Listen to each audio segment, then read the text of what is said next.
ವಿರಾಮದ ಬಳಿಕ ಜಾತಕ ಫಲ ವಿಶೇಷ ಕಾರ್ಯಕ್ರಮಕ್ಕೆ ಮತ್ತೆ ಸ್ವಾಗತ.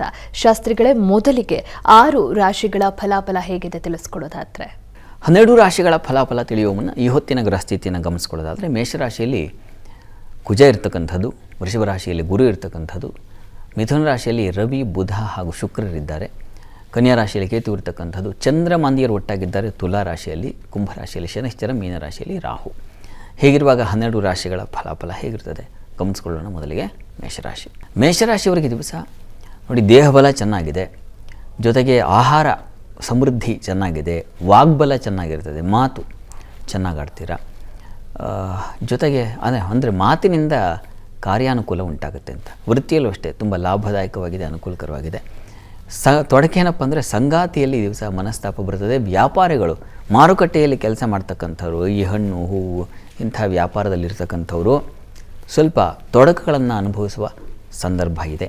ಹುಷಾರಾಗಿರಿ. ದುರ್ಗಾ ಸನ್ನಿಧಾನಕ್ಕೆ ಪುಷ್ಪಾರ್ಚನೆ ಮಾಡಿಸಿ, ಅನುಕೂಲ ಆಗುತ್ತೆ. ಇನ್ನು ವೃಷಭ ರಾಶಿ.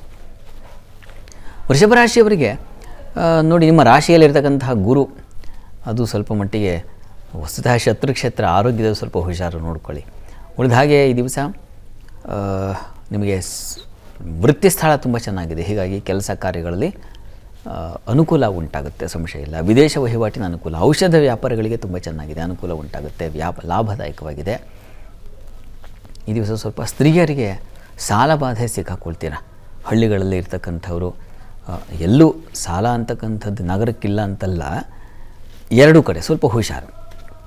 ಸ್ತ್ರೀಯರಿಗೆ ಸ್ವಲ್ಪ ಸಾಲ ಬಾಧೆ ಅದು ಸೂಚಿಸ್ತಾ ಇದೆ. ಈ ದಿವಸ ಈ ಸಾಲ ನಿವಾರಣೆಗೆ ನೀವು ನರಸಿಂಹ ಸನ್ನಿಧಾನಕ್ಕೆ ತುಳಸಿ ಅರ್ಚನೆ ಮಾಡಿಸಿ, ಅದು ತುಂಬ ಸಹಾಯವಾಗುತ್ತೆ, ಒಂದು ತೊಡಕನ್ನು ಬಿಡಿಸ್ಕೊಡುತ್ತೆ. ಇನ್ನು ಮಿಥುನ ರಾಶಿಯವರಿಗೆ ಈ ದಿವಸ ಲಾಭದಾಯಕ ತುಂಬ ಚೆನ್ನಾಗಿದೆ. ಅದರಲ್ಲೂ ಈ ಎಲೆಕ್ಟ್ರಾನಿಕ್ಸ್ ರಿಲೇಟೆಡ್ ವ್ಯಾಪಾರಿಗಳಿದ್ದರೆ ತುಂಬ ಚೆನ್ನಾಗಿದೆ.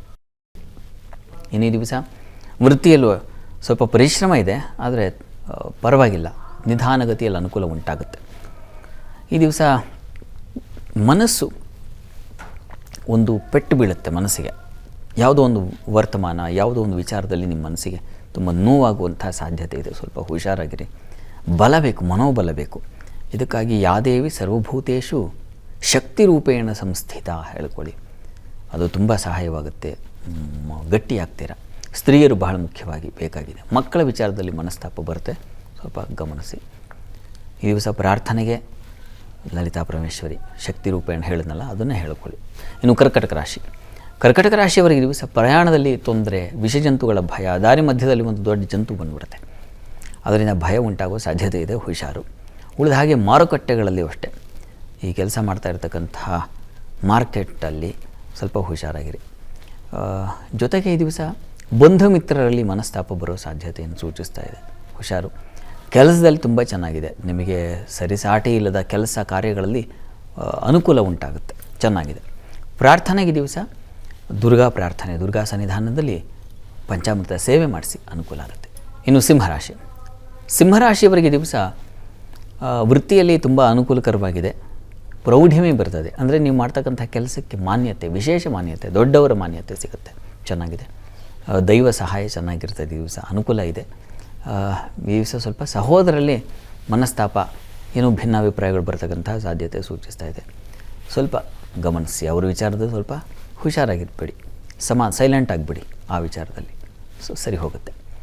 ಪರಿಹಾರಕ್ಕೆ ಈ ದಿವಸ ಸುಬ್ರಹ್ಮಣ್ಯ ಪ್ರಾರ್ಥನೆ ಮಾಡ್ಕೊಳ್ಳಿ, ಅನುಕೂಲ ಆಗುತ್ತೆ. ಇನ್ನು ಕನ್ಯಾ ರಾಶಿಯವರಿಗೆ ದಿವಸ ಆಹಾರ ವ್ಯತ್ಯಾಸ, ನೀರಿನ ವ್ಯತ್ಯಾಸ ಎರಡೂ ಇದೆ, ಹುಷಾರು. ಹೊರಗಡೆ ಎಲ್ಲೋ ಪ್ರಯಾಣದಲ್ಲಿದ್ದರೆ ನೀರಿನ ವಿಚಾರದ ಸ್ವಲ್ಪ ಗಮನ ತೆಗೆದುಕೊಳ್ಳಿ. ಉಳಿದಾಗಿ ದಿವಸ ಸ್ತ್ರೀಯರಿಗೆ ಮನೆಯಲ್ಲಿ, ಕುಟುಂಬದಲ್ಲಿ ಒಂದು ಕಲಹದ ಸಂದರ್ಭ ಎದುರಾಗುತ್ತೆ, ಅನಗತ್ಯವಾಗಿ ಬಂದುಬಿಡುತ್ತೆ ಅಂಥದ್ದೊಂದು ಚರ್ಚೆ, ಅದರಲ್ಲಿ ಭಾಗಿಯಾಗ್ತೀರ, ತನ್ನ ಮೂಲಕ ಕೆಟ್ಟವರಾಗ್ತೀರ. ಹುಷಾರು. ಮಾತನಾಡುವಾಗ ಸ್ವಲ್ಪ ನಾಲಿಗೆ ಹಿಡ್ತಾ ಇರಲಿ. ಉಳಿದ ಹಾಗೆ ವೃತ್ತಿಯಲ್ಲಿ ಅನುಕೂಲ ಇದೆ, ಆತಂಕ ಬೇಡ, ಚೆನ್ನಾಗಿದೆ. ಉಳಿದ ಹಾಗೆ ಕೆಲಸ ಕಾರ್ಯಗಳಲ್ಲಿ ಏನೂ ತೊಡಕಿಲ್ಲ. ಪ್ರಾರ್ಥನೆಗೆ ದಿವಸ ಸರಸ್ವತಿ ಪ್ರಾರ್ಥನೆ ಮಾಡಿ, ಶೃಂಗೇರಿ ಶಾರದಮ್ಮನವರ ಸ್ಮರಣೆ ಮಾಡಿ, ಅನುಕೂಲ ಆಗುತ್ತೆ. ಇನ್ನುಳಿದ 6 ರಾಶಿಗಳ ಫಲಾಫಲಗಳನ್ನು ತಿಳಿಸ್ಕೊಡಿ ಶಾಸ್ತ್ರಿಗಳೇ. ಅದಕ್ಕೂ ಮುಂಚೆ ಮತ್ತೊಂದು ವಿರಾಮ ತಗೊಂಡು ಬರೋಣ. ಜಾತಕ ಫಲ ವಿಶೇಷ ಕಾರ್ಯಕ್ರಮ ಮುಂದುವರಿಯುತ್ತೆ ಮತ್ತೊಂದು ಪುಟ್ಟ ವಿರಾಮದ ಬಳಿಕ.